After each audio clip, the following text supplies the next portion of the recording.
Yes, people, welcome back to the Oniaya.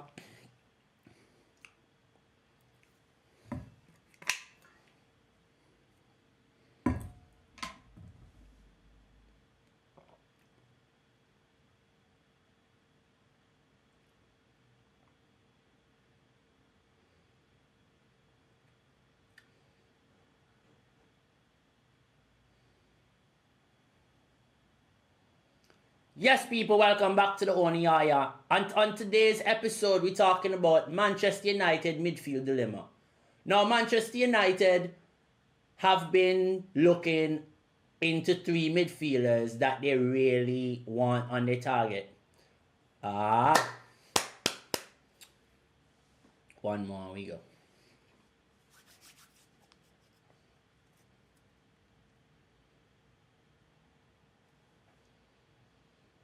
Yes, people, welcome back to the Oniaya. And on today's episode, we're talking about Manchester United's midfield dilemma. And who will Manchester United go after as they have their bid failed for Carlos Baleba. Now, as we can see, United have a little bit of a problem because they have a massive hole in their midfield. United are in desperate need of a midfielder that can, one, play well defensively, rugged, and two, very good on the ball and can drive and progress it. Now, we need someone to partner Bruno Fernandes. That is basically what we need. Now, in my opinion, United wants a left-footed midfielder because of the angles it creates within the formation. For a lot of us, we can see that Ruben Amorim really likes to have left-footers playing on the left side and right-footers playing on the right side. But he also likes a bit of an inversion within the right and the left side. So his systems has certain key positions and I would say attributes, needs the attributes of certain players. Hence is why these targets for United are being talked about. So the first target being talked about is Ederson. And for me, he is a top midfielder in terms of what he brings, how well he works off and on the ball, how much he drives through the space. He is a all energetic midfielder. Now, Tijani Reinders, very similar to Ederson. If you watch both players, you see they progress the ball well. They are high intense midfielders. They like to get about the pitch. They link play well. They have an eye for goal. So there's a lot of similarities between both midfielders. Hence, I can see why United is rumored for this guy. Will he be a good partner for Bruno Fernandes? Now, that's another question we'll ask after we talk about all the three midfielders before we'll give you the best option of which one we think United should buy. Now, here's some bit of the rumors going about Ederson. So, not only Ederson, there's rumors, but there's also rumors about Hjulmund. Now, this is a midfielder who played on the Ruben Amorim at Sporting. High intensity as well. Really good with the ball. Progresses it well. Plays on the half turn a lot. Links up play well. Defensively, very structurally, really well. Can play in a 2. Can play on his own in a 6. So there's so many things about him as well that makes me very happy that United's linked to both. Now, news coming out in Football Italia about both players saying that Manchester United are basically looking towards Atalanta midfielder Ederson or Juventus target Morten Hjulmund. Now, Juventus is also in for Hjulmund, which makes it a bit difficult. But then you see, they were in for Sancho, so maybe United can do something about that with Sancho's situation and get a deal there. Or United can be like, hey, come off of this player, I'll let you get Sancho for a cheap price while we can get our main target here.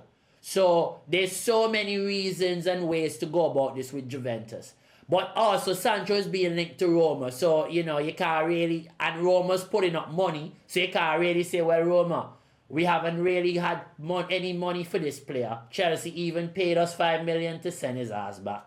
Now we want you to hold off of this because we want to try and negotiate with Juventus. You probably will never get him out, so that would be a risk as well. You know, but I'm just saying, they wanted him, so there's somewhat a way we can work something out with them. You know, wink, wink. So yeah, also, not only that, but it's also saying that Ruben Amorim, this was actually one of his main targets. And I remember last season, he mentioned this guy name once, but not in terms of them being rumored with him, but the mere fact he was using this guy as a example made me know, one, the profile he wanted, and he was actually a fan of this guy. Now, Hjulmund, I don't know if a lot of y'all watch this guy, but I've watched him for maybe the last 2 seasons. Especially when last season, when Amorim left Sporting, I watched him even a bit more because I thought he would have been a good target for United. For the said reasons that I said earlier. 1, he's really good on the ball. 2, plays on the half turn a lot. 3, really good with link up and work gets around the pitch. You know, those are key things. And he likes to play in the pocket. The only worry for me was, can Kobbie Mainoo be this player?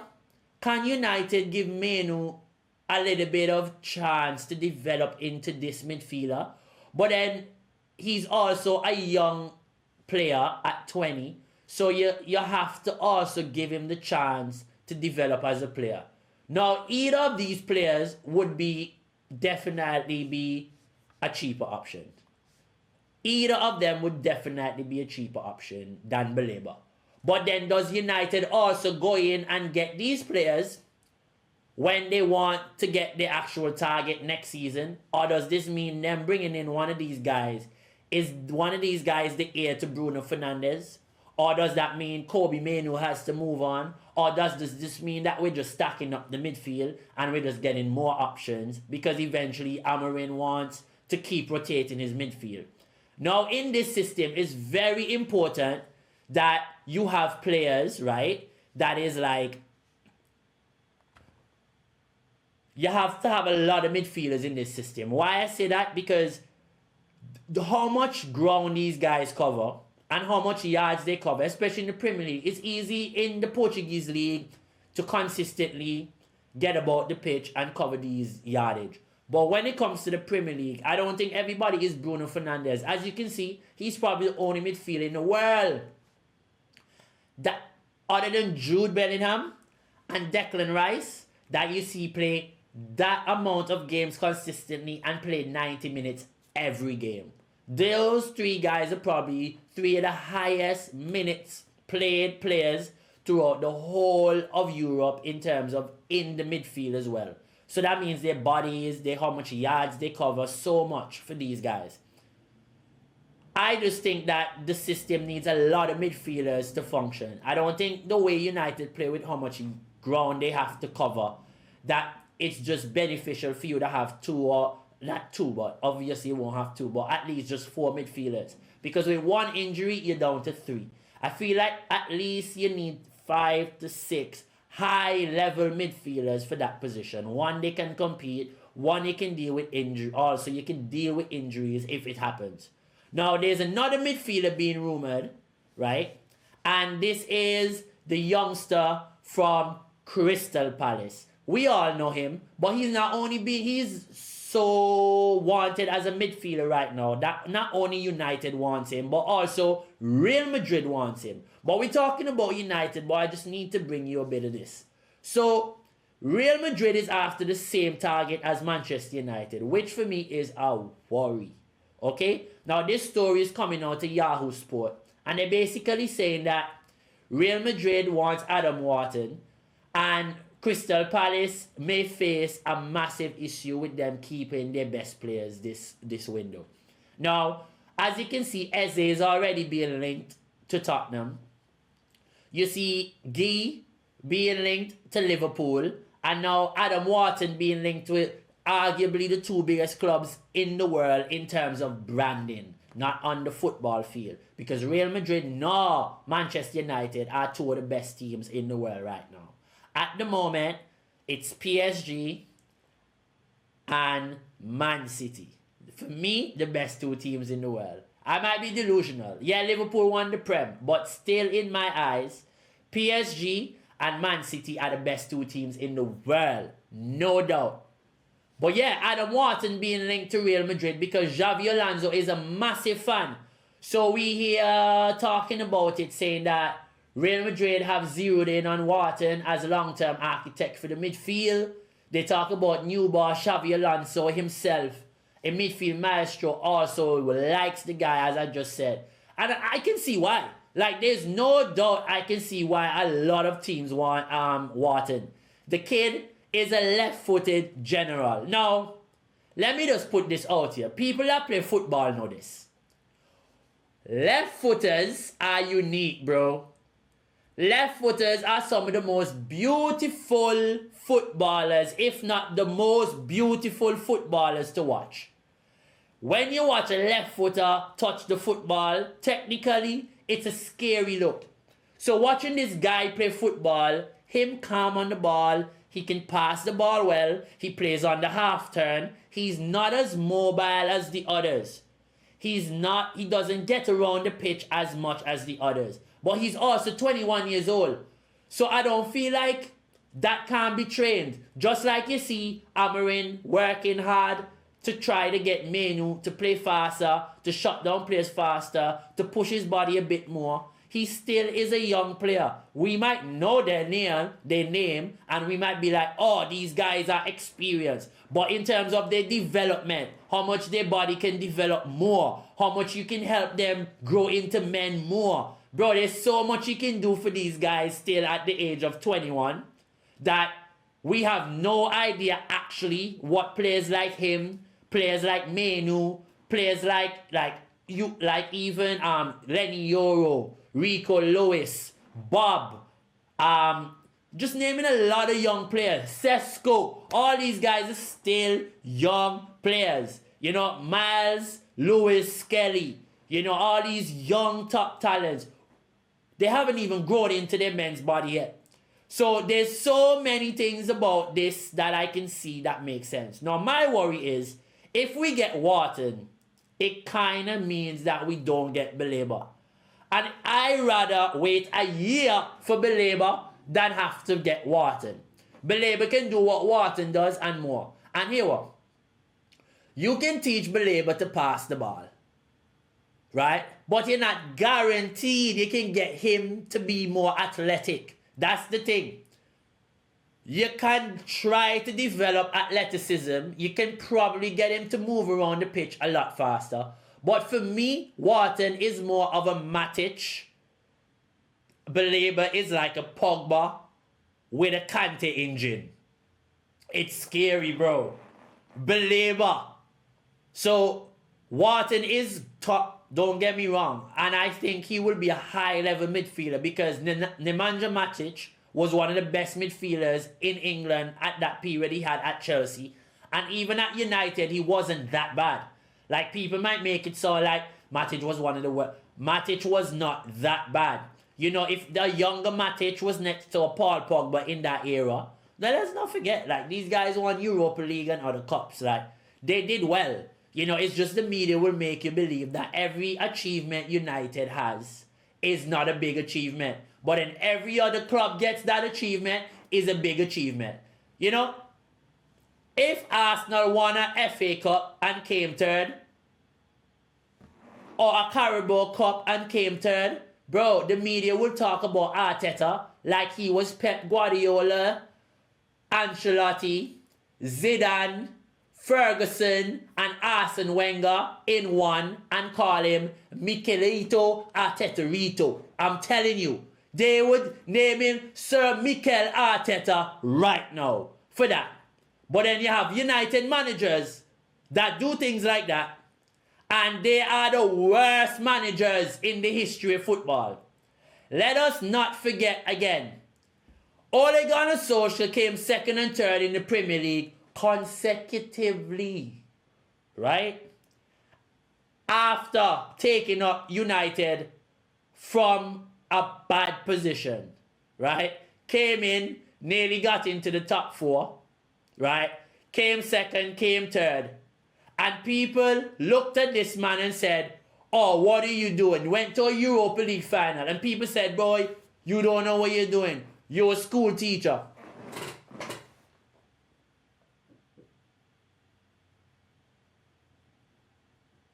Really?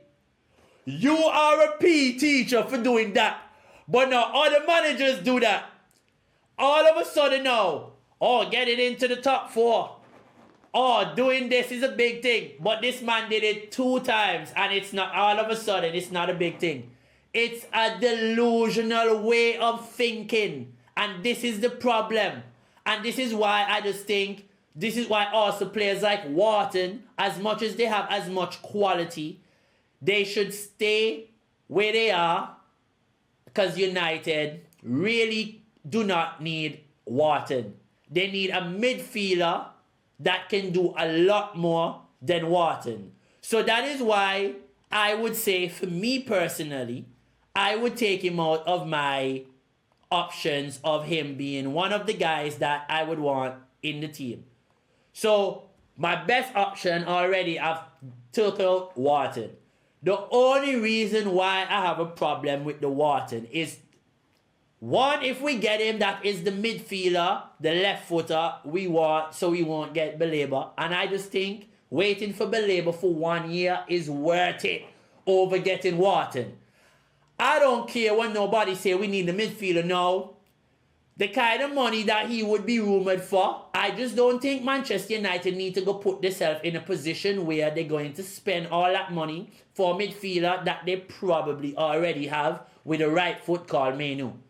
They need an energy guard, somebody that can complement every midfielder there. And I just don't think he can do this. Hence is why I think United, also, the other 2 are better options. Now, I would take Hjulmund for the reason that he's played with Ruben Amorim. Amorim hasn't really, out of all the people he's bought, hasn't bought anyone he's worked with. I feel like in the center of the park, especially this late of the window, especially Hjulmund can actually be a midfielder that can be in the rotation for years to come. And not only be that dominant midfielder, but for now, he can come in and do the job that we need. He can be the direct replacement to Casemiro. Menu can be the direct replacement to Bruno Fernandes. You bring in a Baleba, and you have a young midfielder coming through, a Seke Kone. Bro, now you're creating a midfield balance that you really like. Now the older that Mason Mount gets as well becomes an option for Manchester United as well in the middle of the park.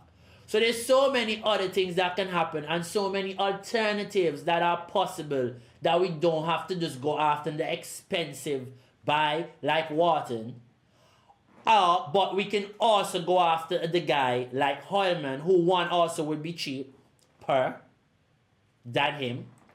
So there's that for Hjulmund. But then there's Ederson, who can do exactly what both these players can do, I think. Can pass as well, can drive the ball as well, plays on the half turn as well, and also has a bit of Brazilian flair. For me, would fit into the system just a little bit better as well, just because he can do a bit more than both. But I just think that Ruben should go after what he knows for this position. A guy that he knows can do well, can come in the rotation, is a good team player, won't break the spirit of the team. There's a lot of things also I just think about them bringing Hjulmund would really solve the issue for United in terms of answering a lot of questions. Maybe based quality-wise, it might not be the Baleba level, but at least it's not hitting a Ward-Prowse level. And I'm not saying James Ward-Prowse is a shit midfielder. I'm just saying there's levels to this shit, right? So I just think that the best option for United would be Hjulmund for those reasons that I said. Ederson is the other option I would go for, and then Wharton would be my last option. So yes, people, it's been your boy. Manchester United is a bit of in a midfield dilemma. But based on the transfer window I've been watching, I leave it all into the hands of Jason to do his thing because he's been doing well. Him and Christopher Vavell, you must say, the buys that Manchester United have made so far in the window has been excellent. They've answered every question possible that was a problem last season. So now they just need to go after the midfielder, pick up the midfielder to complement all the other midfielders, and I think we will have a great transfer window. Have a great day, take care, and ciao.